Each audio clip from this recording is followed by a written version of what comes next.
I still remember the day Gregory handed me the keys to the new house like it was a gift. We were standing in the middle of the entryway, surrounded by cardboard and fresh paint, and he had this smug little smile on his face. "Welcome to your dream," he said, as if he'd built it with his own 2 hands.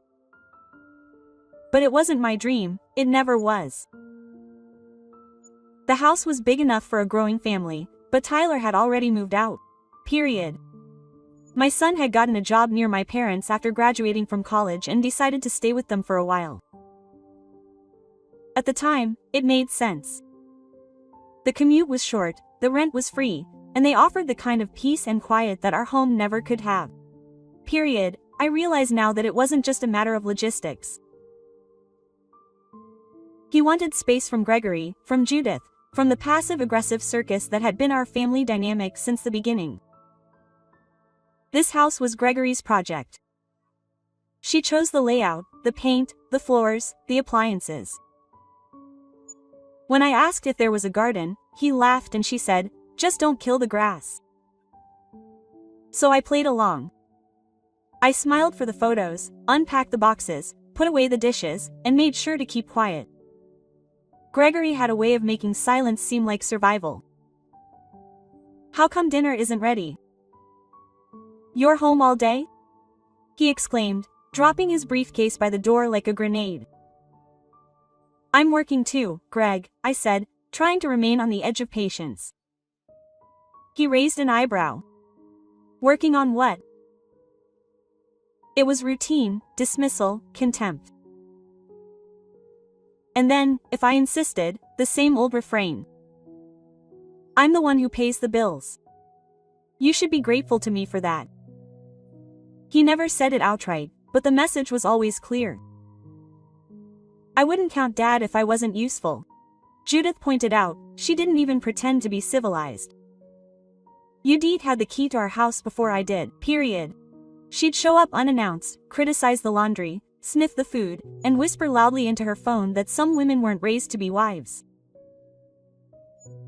She'd glance at me, a tight smile on her face, and add, "But we can't manage on a Sunday afternoon." As I was folding laundry, I overheard Gregory and Judith talking in the kitchen. "She'll adjust," he'd say. "She doesn't handle change well," Judith replied. "But don't worry, I'll make it easy for her." I froze that night. Gregory was unusually hot. He brought me takeout and poured me a glass of wine. "I've been thinking," he began. I rolled my eyes. I already knew that. It would mean a lot to Mom if she could stay here until she found a place. "She's already sold her apartment, right?" he asked. He blinked. "How do you know?" I didn't answer. Judith had left the real estate ad on the coffee table a few days ago. She didn't want me to see it until days later. I came downstairs at 7 a.m. to find Judith sitting at the kitchen island in her bathrobe. "Coffee?" she asked kindly. Then before I could answer, she said, "You're out of almond milk." She handed me a shopping list again. "No, please." "No, thanks. Just an order scrawled in double underlines under organic spinach." Then came the twist.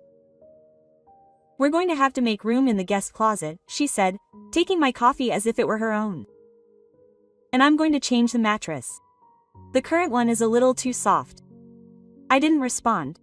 I just turned on my heel and left the room that afternoon. I called Tyler. He said immediately, "Mom, I've been waiting for this moment for a long time. I've been waiting for this call." I haven't cried. Not yet. "I can't breathe in here," I told him. He said, "Stay with us, no hesitation, you'll have your own room. Nana and Grandpa would love to have you. I can clear the garage for your stuff. We'll figure it out." I was silent for a long time. "Are you sure?" he scoffed. "I've never been so sure of anything." From that day on, I moved around like a ghost. I cleaned, I cooked, I smiled when Judith launched into her daily monologues about how women used to know their place. but I planned ahead. Every morning after Gregoire left for work, I sorted through the paperwork and called a lawyer. I packed my bags slowly, box by box, entrusting them to a neighbor 2 doors down who agreed to help me. I didn't ask any questions, period. Judith eventually noticed. One afternoon, she said to me, "You're strangely cheerful. What are you doing?" "Nothing at all." I smiled, content to welcome this new chapter. One evening, I overheard another conversation between Gregory and Judith.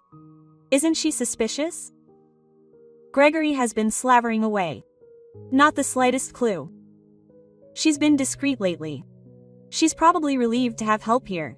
Quote, "I'll have everything packed by Thursday," Judith said. "Jocelyn can drive the truck." "That's perfect. We'll surprise her. She hates confrontations." I stood outside the door, my heart pounding in my chest. He thought I didn't know. He thought I'd just accept it, period. Wednesday morning came. Gregory hurried to get dressed. "Don't forget, Mom's move is tomorrow. She'll be here at 10. Can you make sure the sheets are changed?" I handed him his coffee. Of course, strangely enough. It never gets better. Thursday at 9:30, Tyler pulled into the driveway period. We didn't waste any time. We loaded the last of the bags. I left a folder on the kitchen table with everything in it. Divorce papers, a financial statement, and a note. "Gregory, this is my house. But I'm leaving it to you." So that things are clear, Mom wasn't the only one who moved this week. When Judith arrived, ringing the doorbell with a suitcase in each hand, I was already halfway to my parents'. My mother-in-law rang the doorbell for the 3rd time, now holding it like a weapon. That's when the banging started. "Denise, open the damn door." She pressed her face against the frosted glass, peering in. The living room was empty, the lights were off, the curtains drawn and pointed. Yet there she stood, arms crossed, lips pursed, suitcases surrounding her like guard dogs, expecting me to open the door and welcome her into her new kingdom. The neighbors peeked through their blinds.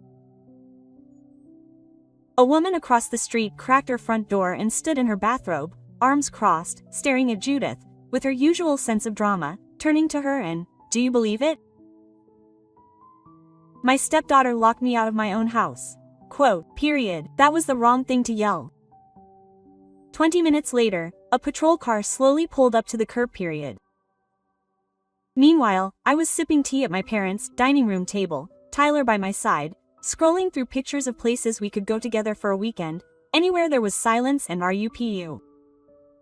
I hadn't told him everything. I hadn't yet. He was protective.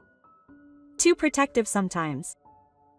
If he'd known half of what Judith had told me over the years, he might have walked into that house himself, period. But I wasn't going to let them drag him into this mess, not after he'd saved me from it, period. Back home, Gregory arrived home from work at 2:17 p.m. His tie was askew and his face flushed with confusion. He immediately noticed the police car, period. Judith was sitting in the back seat, her arms dangling, explaining something to the officer, period. Gregory ran to the porches and tried the door. It was locked. Then he saw the envelope. It was taped to the inside of the glass. He peeled it back and opened it.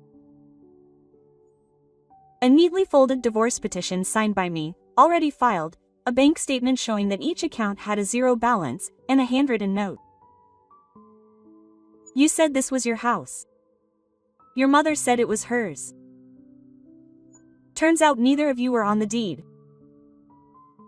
Judith cleared out months ago. I got them. So when she moves in, tell her she needs to bring her own soap and towels.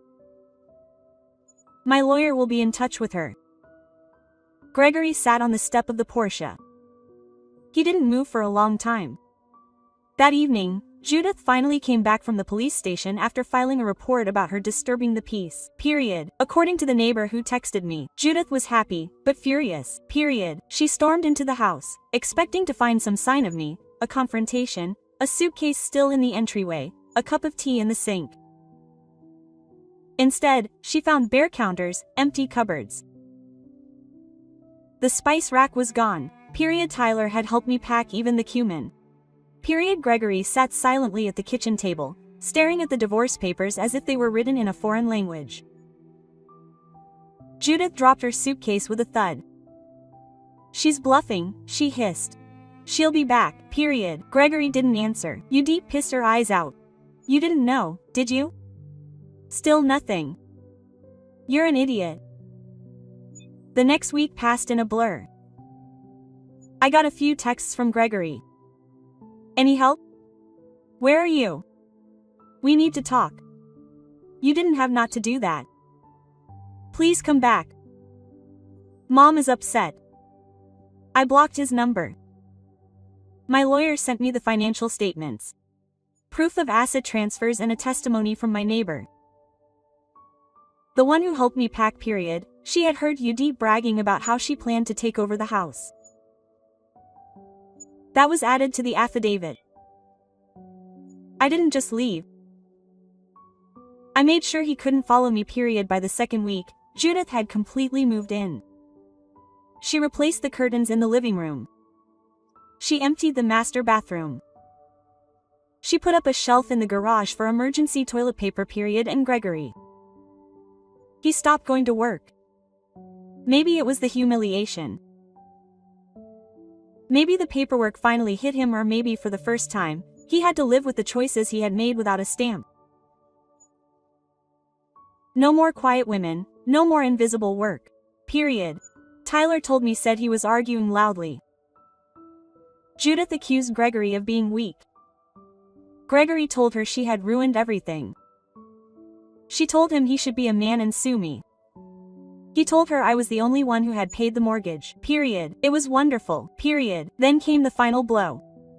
One afternoon, Udit got a call from her favorite local casino, the one she went to twice a week without fail. Apparently, she had exceeded her self-imposed limit and tried to withdraw money from a now empty joint account. The card was declined.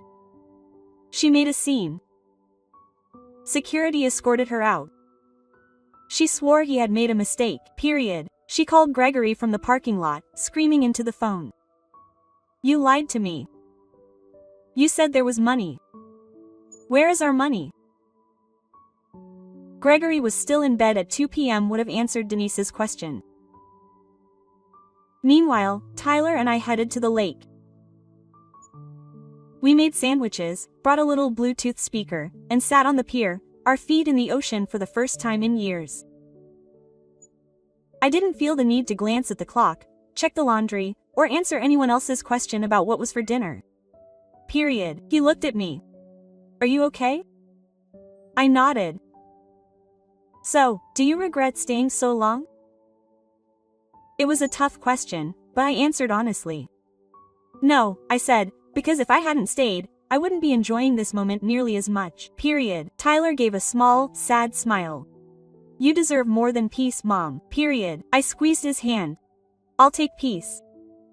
The rest will come later." That evening, as Udit rummaged through the couch cushions after searching for coins, Gregory finally opened his laptop.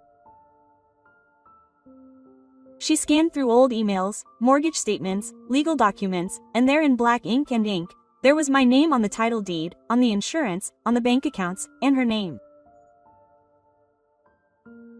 No dots, and she slammed the laptop shut. Judith, who had heard the noise, peeked around the corner. "What do we do now?" Gregory just stared blankly. He didn't answer.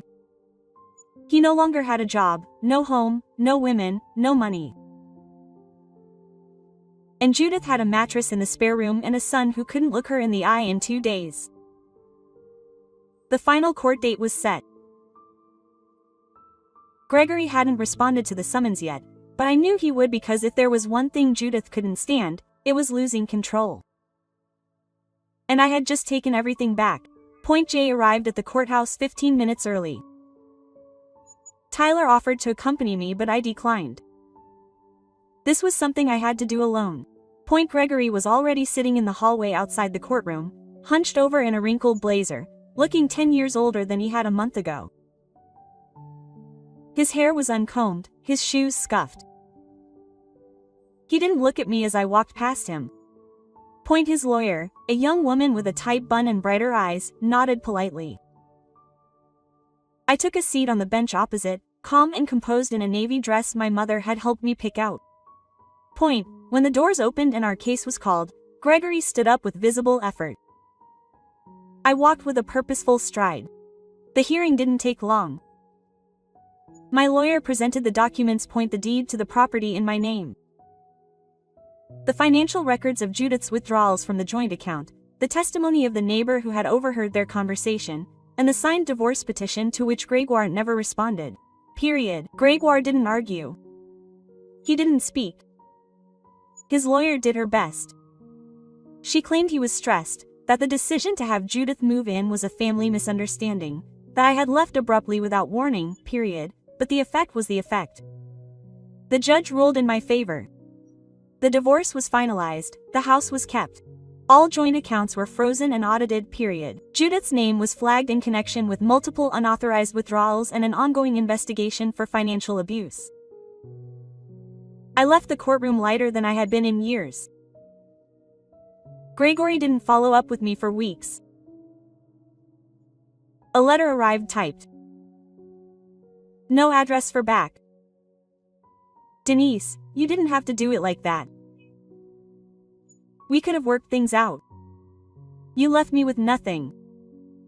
I hope you're happy. Gregory. I folded up the letter and threw it in the recycling bin. I didn't need his guilt. I lived with it for decades. Subtly, daily, tearing at my soul. It was just a last-ditch attempt to get me back into his orbit. I had never escaped it one night. Tyler came home with a rolled-up flyer. Mom, he said, smiling, do you want to see this? He unrolled it on the table. It was a real estate ad. Closing auction, 3-bedroom colonial. Excellent structure, needs work. I didn't have to ask. This was our old house. Gregory had stopped making the payments after I left. He assumed I'd continued to cover them out of debt. Or debt. He made a mistake when he punched my signature. The bank froze the mortgage when the divorce was finalized. He hadn't responded to their notice. The house was foreclosed. I stared at the glossy photo of the Porsche I used to sweep every Sunday morning. Tyler leaned toward me. Do you want to go to the auction? Quote. He joked. No, let someone else make new memories. Meanwhile, Judith was at a cheap motel off the highway. I found out from Jocelyn, Gregory's sister, surprisingly. She told me called late one night, her voice low and cautious. I don't agree with the way you've been treated, she told me. I never have. That surprised me. Jocelyn had always seemed at best indifferent, if not vaguely amused by her brother's wedding, but apparently even she had her limits. She burned through what little savings Gregoire had left, she added. They're not talking to each other now. They haven't talked to each other for weeks. I almost asked her why she was telling me this, but she said, I thought you should know. You did the right thing, Denise. And for the first time in a long time, I didn't believe it. I used some of my savings to book a weekend with my parents and Tyler. Just the 4 of us. A little cabin by a lake, no Wi-Fi, board games, home-cooked meals, and laughter without judgment, period. The second night, we sat around a campfire wrapped in blankets with marshmallows on sticks. Tyler turned to me and asked, do you ever miss home? I thought for a moment. No, I replied. I miss what I thought it would be, not what it was. He nodded. Do you hate it? No, I answered honestly. I don't like him either. I think he stopped being my husband a long time ago. I just didn't notice it right away. No more coming back to town. Gregory was struggling. Homeless, he moved into a friend's basement for a while. But word spread. In the quiet suburbs, People talked no more. They talked in whispers about the man who let his wife go and took his mother in instead. They talked about how that same mother dumped herself once the heat got too much. No more Judith, from what I heard, had left town. Whether she fled to avoid prosecution or simply got tired of her son's failure, I didn't care. Let her start over somewhere else. I had already done it one afternoon. I passed by a small violin studio downtown. A sign for rental was hanging in the window. I parked. I went in and asked the owner how much he wanted for the space. He looked me up and down. "Are you a teacher?" "No," I smiled. "But I know how to build something from scratch." He had a brochure waiting for me. I took it. I didn't know yet whether I would open a business, volunteer, or just plant flowers in that window. But for the first time in decades, I had options. 3 months after the divorce was finalized, I received another letter. This one was from Gregory's lawyer, Ms. Denise. "My client wishes to resolve the remaining financial issues amicably and without further litigation. She expresses regret for her past behavior and hopes to reach a resolution without public conflict. I handed the file to my lawyer and told her to handle it. I wasn't interested in a solution to amicably, but only through a permanent solution. I visited the old neighborhood one last time. Not the house that was gone, but the nearby park where Tyler used to ride his bike, where Gregory had taken our son fishing before he became the man who considered me a piece of furniture. I sat on a bench and watched a young mother run after her child in the grass. She looked tired but happy. It was more than I had had in years. I stood up. I brushed the crumbs off my coat and left. "Mr.